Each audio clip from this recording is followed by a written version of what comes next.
Gülünce yanağında beliren gamzesiyle her birimizin içine huzur veren Gamzeli Güzel'in öyküsüdür bu anlatılanlar. Her daim mücadele eden, sinemamızın en çalışkan ve sabırlı oyuncularından birisinin tam 3 kez yakalandığı kanser hastalığından yine 3 kez kurtulmayı başaran bir kadının öyküsüdür. Doktor Civan'ımın Sümbülü. Biliyor musun? Seni görebilmek için tebeşir tozu yuttum. Deme. Hani ırmakta beni kurtardın ya. Ha, evet. Sahi kurtardım değil mi?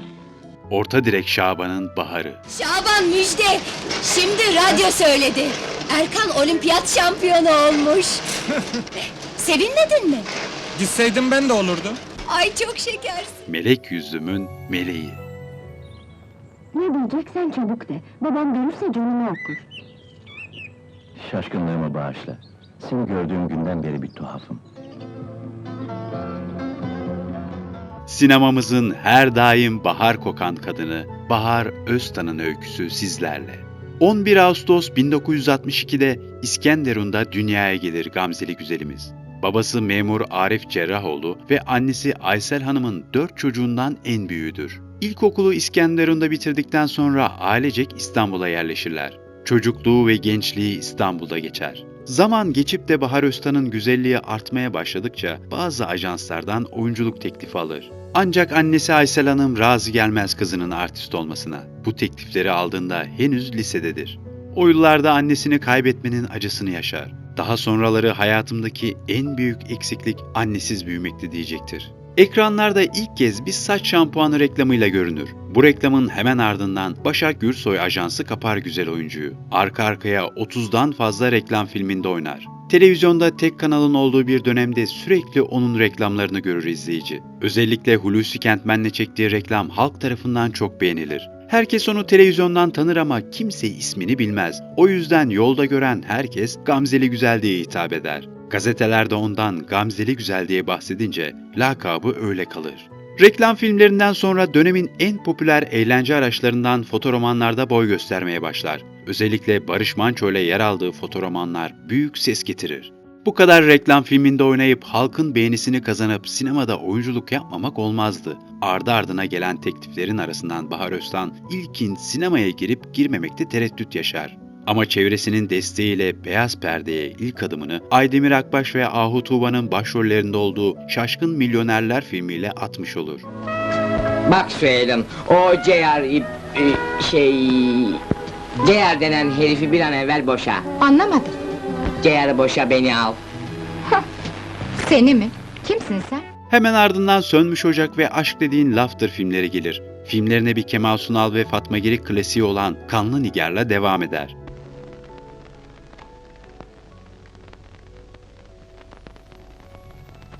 Güzel çocuk. Hadi sen de soyunsana. Ne olur bana dokunmayın. İnanın benim kalbim başkasına aittir. Kemal Sunal'la filmlerini Doktor Civan'ın ve Orta Direk Şaban filmleriyle devam eder. Bu filmlerde Kemal Sunal'la birlikte harika bir ikili oluşturur. Ne olur kurtarın beni! Ne olur! Ölüyorum, boğuluyorum! Kurtaramam seni, su çok soğuk. İmdat! İmdat! Biraz gayret et. Gel bana doğru. Gel. Gülmek onlara yakıştığı kadar kimseye yakışmazdı belki de. Ancak sonraları bir röportajında Kemal Sunal için şunları söyler. Kemal Sunal Türkiye'nin en güldüren adamı ama kamera stop dendiği an ondan daha ciddisi yoktu. İnanılmaz disiplinli biriydi. Sertti de. Kemal Sunal sadece kamera önünde gülerdi. Bahar Öztan'ın en çok film çektiği isimlerden biri de Cüneyt Arkın'dır. Birlikte Mahkum, Dört Yanım Cehennem, Kanun Adamı ve Kaplanlar gibi filmlere imza atar. Gamzeli Güzel Cüneyt Arkın'la tanışma hikayesini şöyle anlatır. Cüneyt abiyi ilk gördüğümde şok olmuştum. Allah'ım bu nasıl yakışıklı bir adam böyle dedim. Gerçek değil gibiydi. Dünya starı bu herhalde dedim. Allah'ım, küçücük bir çocuğun bunca acı çekmesin niye? Onun tüm acılarını alsan, bana versen Allah'ım, olmaz mı? Bir röportajda kendisine hiç platonik bir aşkının olup olmadığı sorulduğunda ilginç bir cevap verir. Sektöre girmeden evvel Kadir İnanır'ı acayip beğenirdim. Çok yakışıklı ve karizmatikti. Ama sonrasında beraber başrol oynayınca kendisine hiç itiraf edemedim der. Bunu bekledim yıllardır. Sen olsun bana inan.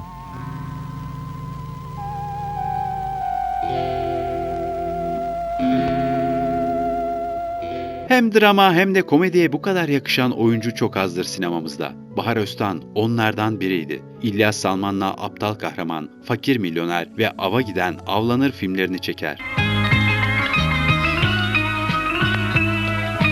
Gitmeden hiç değilse ismini söyle. Ayşe. 1987'ye gelindiğinde sürekli sahne teklifleri almaya başlar. Dönemin usta Türk sanat müzisyenlerinden dersler alır ve ilk kez Bülent Ersoy'la bir halk konserinde dinleyicilerinin karşısına çıkar. Çalışmalarına Seda Sayan'la devam eder ve tekrar evleneceği 1993 yılına kadar yurt içi ve yurt dışında sahnede ışıldamaya devam eder. 1991 yılında sinemadan ve şarkıcılıktan kazandığı parayla Bodrum'da boş bir arsa alır, bir butik otel inşa eder. Bir röportajında kendi adıma ben çok iyi kazandım, başrol oyuncuları kazanmadım diyemez. Herkes kazandı. Ama parayı tutmak da önemli. Har vurup harman savurmamak lazım. Ben hep tutumlu oldum diyerek kazandığı para konusunda ne kadar akıllıca hareket ettiğini gösterir. Yurt dışında sahne gösterileri yaptığı sırada iyi bir mimar olan eşiyle tanışır. 1993'te evlenir ve 2 yıl sonra oğlu dünyaya gelir. 80'li yılların sonlarına doğru yılda en fazla birkaç film yapmaya başlar. Çocuğunun doğması ve anneliği geç tatmanın etkisiyle uzun bir süre sinema ve sahne işlerine ara verir. 1999'da Bodrum'da Prens Prenses isimli bir kreş açar. 2001'de ailesiyle Amerika'ya gider. 6 sene boyunca Amerika ve Bodrum'da yaşar. 2007'de İstanbul'a kesin dönüş yapar. İstanbul'a döndüğünde artık çocuğu büyümüştür ve ekranlara dönmeye hazır hisseder kendini. Aynı yıl Aşk Kapıyı Çalınca isimli dizide rol alır. Ancak dizi uzun soluklu olmaz. Hemen ardından Melek Baykal, Zeki Alasya, Çağla Şikel ve Levent Ülgen gibi televizyon dünyasının önemli isimleriyle Görgüsüzler dizisine başlar. Ne yazık ki bu dizide seyirciden bekleneni alamaz ve kısa süre sonra yayından kaldırılır. Daha sonra televizyonda Yeşilçam Sokağı isimli bir program sunar. Dolu dolu bir Yeşilçam Sokağı programı ile karşınızdayız.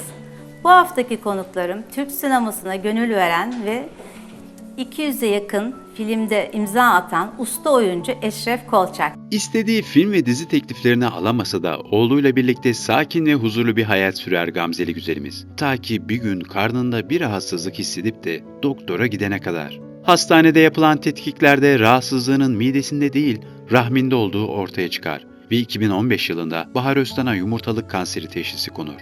Bahar Öztan yaşadığı o zorlu dönemi bir röportajında şöyle anlatır. Tam iyileşiyorum, bazı projeleri konuşmaya başlıyorum, tekrar nüksediyor.